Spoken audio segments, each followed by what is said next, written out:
On today's episode, we're going to talk about why the Chicago Bears' future is already here, as Caleb Williams and Colston Loveland made the NFL's top 25 players under 25 list, and Darnell Wright barely missed it as well, so almost had 3 players on that list. We're also going to talk about the Bears' offensive trio of Caleb, DeAndre Swift, and Colston Loveland ranking 13th in the NFL, and we're going to talk about some defensive players that are underrated that could absolutely make or break the Chicago Bears season coming into the season. We're talking about all that plus more right after this.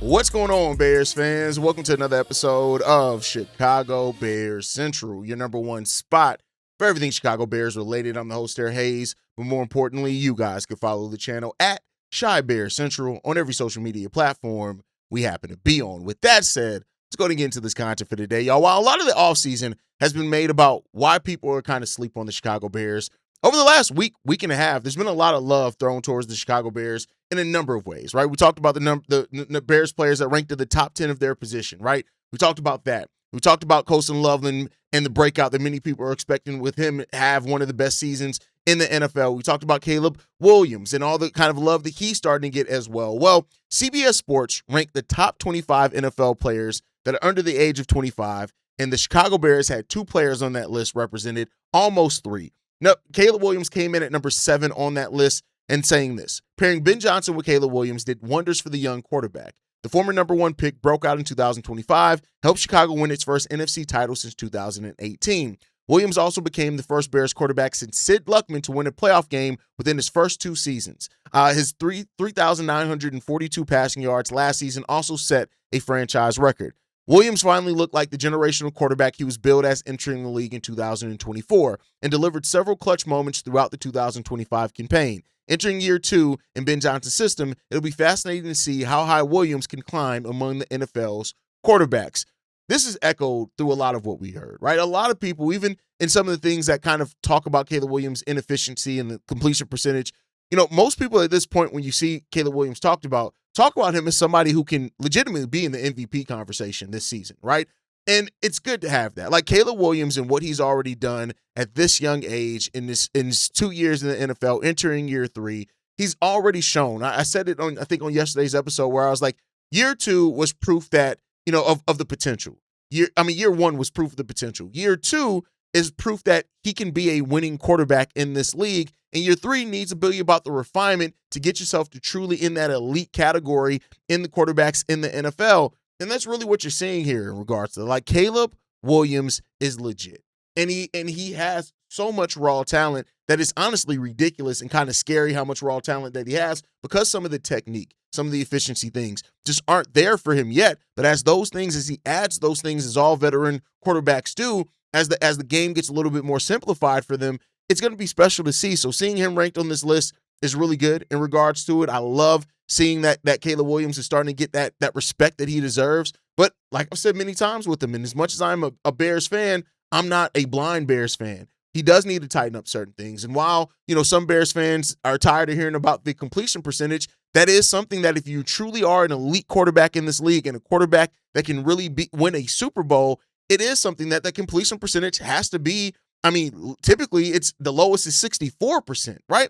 But with Caleb Williams and the things he can do with his legs and other things, I think consistently being between 62 and 63% is going to be a really good spot for him. But yeah, ideally you want to be 64, 65% completion percentage because of the efficiency that brings. And people will make the comment, well, the interceptions are low. It's like, yeah, that's great and everything, but it's still about the missed yardage that you get, the missed opportunities on third and shorts that you get by missing some of those opportunities. And that's where Caleb Williams is going to have to get to. But yeah, I trust that he will. And Caleb has already shown, especially under Ben Johnson, that he's going to make the necessary steps and he's going to continue to improve. And he's taken this offseason very seriously and working with his wide receivers and things like that. I don't see any reason why that's going to stop.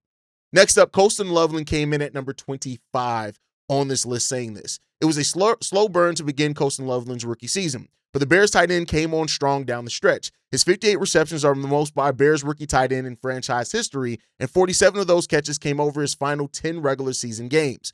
If you project those final 10 games over a full season, Loveland was on pace for roughly 80 catches, 1,015 receiving yards, and double-digit touchdowns. He also kept the torrid pace going in postseason, totaling 12 catches for 193 yards in 2 games. He's primed to leap into superstardom during his sophomore season in 2026.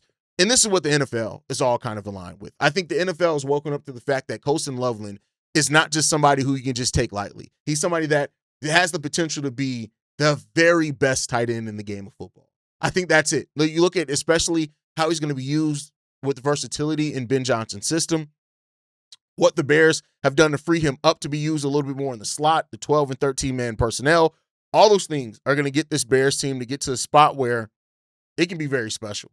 And I think in regards to what Colston Loveland can potentially bring to this team, you're gonna continue to see it just be a step. Colston Loveland is gonna be the backbone of this offense. I really do feel like that. He slowly but surely became Caleb Williams' favorite target last year. He's gonna be a big red zone threat as well for the Chicago Bears this season, between that and the run game as well. And it's just really, it says a lot about what the Chicago Bears are looking at in regards to this one. And Colston Loveland is at the forefront of why this offense could be and should be very elite this season. We'll get to more on that here in a second and talking about the offense, but the Bears offense could make a substantial leap next season with better health. Yes, we took some hits on that offensive line, but I think that's all going to work out its way in the way that it needs to. So Caleb Williams at number 7, Colston Loveland at number 25. It just shows the talent that we have here on this roster and the young talent that we have here as well. And Darnell Wright, who barely just missed the list as well. He didn't make the top 25 under 25 list. And it could be debatable that he should be on it because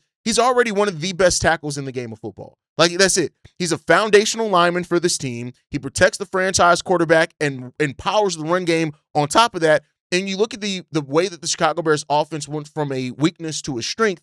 Darnell Wright was absolutely at the forefront of that as well, right? So, and tackles aren't going to ever get as much attention as the skill position players, but the value that Darnell Wright brings to the team is absolutely massive. And to hear that, he almost made that list. So you have Caleb, Loveland, and Darnell Wright as the Bears' young offensive foundation. Like I said at the start of this one, the future is now for the Chicago Bears because you got these guys that are talented, that are young, and then bringing a much-needed dynamic to this team right now, and you got to love that. But that wasn't the only praise that the offense got because the Bears' offensive trio of Caleb Williams, DeAndre Swift, and Colston Loveland also came in at being ranked number 13 in the NFL in regards to the best trios in football. And I'll tell you what, I love this as well. This also came from CBS Sports as well, as Jared Dublin was the one who wrote this article, and he said this in regards to it. The Bears are big risers, climbing 9 spots. Williams was considerably better in year 2 than he was in year 1, slashing his sack rate while keeping interceptions to a minimum and seeing a spike in touchdown rate. Swift showed improvement in his first season under Ben Johnson, while Loveland is a popular breakout candidate after he showed a ton of promise down the stretch of his rookie season. Hopes are clearly high for this group. Now, when you look at the Chicago Bears and what we did last season, right? Being ranked towards the top of so many offensive categories for the Bears last year, for in the NFL last year, it's real. The Bears offense has serious talent on it, right?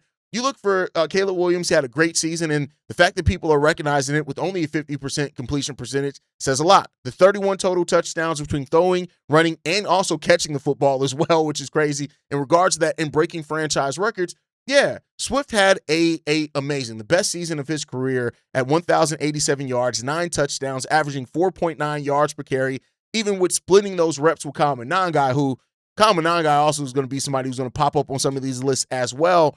And, it just says a lot in regards to the Bears have a dangerous offense. And you just can't take away from what the Bears offense did last season and where we ranked last season offensively as a unit. The Bears, this offense, with Ben Johnson calling it, and the versatility that they added this offseason and what they did. Yes, we lost DJ Moore, who was a big hit and was a big consistent factor for this Bears offense. But then when you look at the flexibility we're going to have at the wide receiver 3. Khalif Raymond, Jade Walker, Xavier Thomas are all going to bring different looks for the Bears depending on the matchups. Both Luther Burden and Rome Odunze look primed for breakouts in their 3rd and 2nd year respectively as well. We've talked a lot about how Sam Roush and Cole Kmet also add to the floor and the ceiling of this offensive team as well. This Bears offense is hype, right? There's a lot of hype around what this Bears offense can be. The thing that I'm excited about is that Ben Johnson, Caleb Williams, and these guys aren't going to just let it rest at hype. We got to do some things, right? One thing that I think that we have to do as well is that we have to be better at being more consistent of an offense, meaning let's not live and die by the comeback attempts. Let's not live and die by the fourth quarter attempts. Let's not do that as much this upcoming season. But if the Bears do that, this offense is going to see quite an uptick as well, and we're just going to see a better, more functional and consistent offense. 4 quarters of offensive intensity, right? That's what we need to see from this team. And you do that, I think a lot of the doubt that's around this team, right? A lot of the kind of because it's been 1 year, that's going to go away if we have another year like we did last year, especially running and passing the ball. But also, we are more consistent through all 4 quarters of a game. You do those things, I guarantee you that the conversation around the Bears is going to change quite a bit. But even if the conversation doesn't, fuck them, right? Like, let me be clear in regards to this. Let me get back to being Haize for a second and not being the analyst. Fuck them. And I mean that because anybody who still wants to doubt, and we're going to end this show a little bit talking about, Colston Loveland and his comments on the Packers. But at the end of the day, if the Bears are proving it on the football field, that's it. If they're proving it on the football field and it comes down to people still want to doubt, throw hate, throw doubt, whatever it is, fuck them. And I mean that, but every fiber of my being, fuck them. Because the Chicago Bears ain't taking this shit lightly. That's all I can say in regards to that. When you can doubt the Chicago Bears all you want, you can say what you want about the Chicago Bears, but I tell you what, it's going to be real looking mighty funny when the Chicago Bears are putting up points on your team and you're looking like, how the hell did they put up 35 points in the first half? Because fuck them. Yeah, that's the motto in this one. Fuck them. But okay, with that said, we can make a case that the Chicago Bears offense ranked a little bit too low as well. But like the thing I always realize is that when you do things for 1 year and also you can call it a fluky nature with the comeback attempts, there's always going to be a little bit of, hey, was this actually real or was this just a team that got hot at the right times a couple of for in the season? But we'll prove it to them this year, and we'll say a lot because the Packers fans are still talking. We'll say a lot in regards to that. But we've given a lot of love to the offense so far in this episode. I want to flip it, and I want to look at some under the radar defensive names to watch for the Chicago Bears this upcoming year because I do think there are a number of players. We've talked about the Austin Bookers, we've talked about the Javon Dexters, we've talked about the Montez Sweats, we talked about Jalen Johnson if he's back fully healthy, we talked about Kyler Gordon, we talked about Dylan Thieneman, we talked about Kobe Bryant. But there's some names on this defense that I do think that if they make a name for themselves and they make an impact, they can make a big one for the Chicago Bears. And number one is Jack Sanborn. I want to talk about Jack, and not just because he was a former Bear, not because he's somebody who came back and grew up a Bears fan or anything like that, but it's because Jack Sanborn is somebody who I think when you look at the functionality that he brings to a team, it's going to be really good. Now, Sanborn has had injuries each of the last couple of years in regards to that one. He really, his last season in Chicago before, going to Dallas was one of his best seasons as well. And I think when you look at this also, like Jack Sanborn is coming back to the situation where he's not going to be looked at to do as much as he did last year, right? He's not going to pass up more than likely TJ Edwards. He's not going to pass up Devin Bush, who we signed. He's not going to pass up maybe even DeMarco Jackson, who's a guy that's here. But when you talk about adding Jack Sanborn to those names that I just mentioned, this is going to be a linebacking room that's going to be able to throw a lot of different looks at you. And as we've talked about with the offensive side of the ball, the schematic part of it is going to be there. He's going to be a key in some of those rotations. Also, he's going to play a lot on special teams, I would say, as well for that one. Whether Jack Sanborn makes highlight reel players or not, he's going to be a player that comes in and like you're talking about somebody who made an impact as a starter for the Bears. Now he's going to come in as a depth piece for this team. Yeah, he's out for a prove-it season and stuff like that, but I think Jack Sanborn is going to be a guy that we look back and we're like, in his snaps, Jack Sanborn's absolutely made his presence felt, and he's made this team better in the snaps as well. So don't overlook Jack Sanborn and his ability to make plays for this team as well. Then I also do want to talk about one of the guys in that room with him is DeMarco Jackson. DeMarco Jackson stood out in a lot of ways last season. When the Chicago Bears linebacking room was ravaged by injuries, DeMarco Jackson came in and he stood out as a player that made impact plays. He's a natural fit for Dennis Allen's defense, which you love to see in regards to that one as well. He's already played some time under Dennis Allen in New Orleans. So as a veteran depth piece, you look at somebody like him and say, DeMarco is a guy that is going to help raise that floor, and he's going to help provide that as well. He's really good insurance behind TJ Edwards as well. in regard to that time. And, as when you look at the three linebacking sets, DeMarco's a guy that can do a lot of everything out there on the football field. He's solid in coverage. He's solid in the run game. He's solid in being able to put some pressure on opposing backfields as well. DeMarco has a chance to really come in here and to make a presence felt. And when you talk about guys like DeMarco Jackson and Jack Sanborn that are able to be depth pieces, and a guy like Keyshawn Elliott can learn behind those guys as well, this is how you build culture. This is how you build succession plans. This is how you get guys ready and continually turn out talent and stuff like that.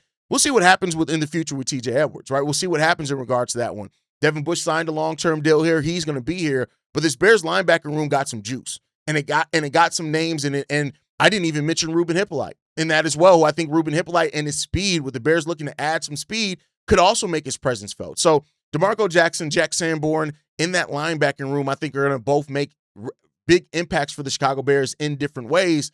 And I love to see that. I love to have that depth. Depth is an important thing in football. It's something that we saw last year. Now we had to go out and get Nashawn Wright. We had to go out and get C.J. Gardner-Johnson. But being able to have those guys to step in when Kyler Gordon and Jalen Johnson were hurt, it really made a world of difference for the Chicago Bears. And I think the Bears have built in some solid redundancy and also, depth in that linebacking room. And again, that helps with scheme. That helps throwing out different looks. That helps with when you see in a clear rundown, clear pass down, things like that, the personnel that you can go into that. I think that's going to be huge as well. Now, let's go to the secondary. I have two players in the secondary I want to talk about, a veteran and a rookie. I'm going to start off with the rookie, Malik Muhammad.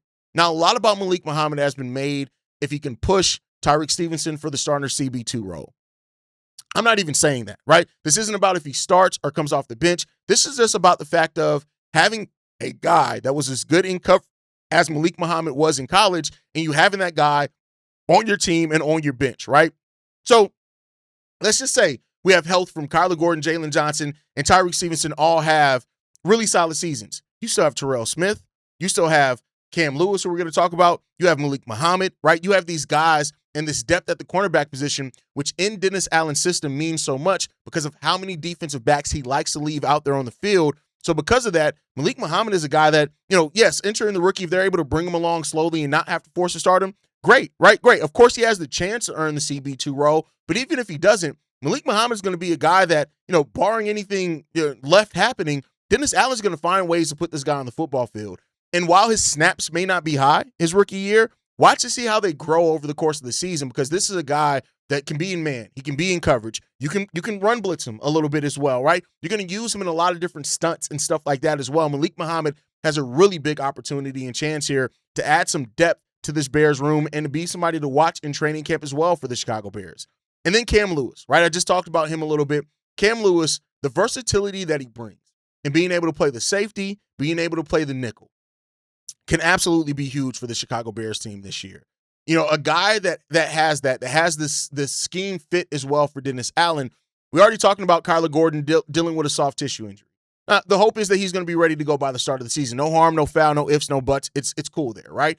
But I will say this is that if the Chicago Bears for some reason do need to rely on him because Kyler Gordon isn't healthy at the start of the season or, needs to sit a game or whatever else it is, Cam Lewis is a guy that is going to be ready to do that. But also being able to drop back and play safety as well, like we talked about, versatility. That's the name of the game for the defensive side of the ball. I think Cam Lewis is going to be a perfect example why that versatility fits Chicago. Then lastly, I'm going to go with a defensive line player in Jordan Vandenberg. Now, there's been some big questions on if Jordan Vandenberg's actually going to crack the rotation.